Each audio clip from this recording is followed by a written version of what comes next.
இறால் பீஸ், கருப்பு ஒவால். அது சுவை நல்லாயிருக்கும். ஃப்ரை பண்ணிட்டு ரசம் வைக்கலாம், சாம்பார் வச்சுக்கலாம், அருமையாக இருக்கும்.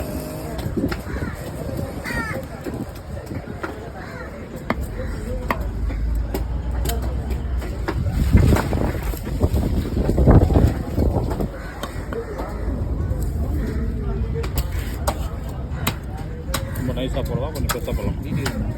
வீட்டு கூலிங் இறங்கணுன்னு சின்னதாகிடும், கூலிங் இறங்கணும்னு சின்னதாகிடும்ண்ணா. இதே போடலாம்.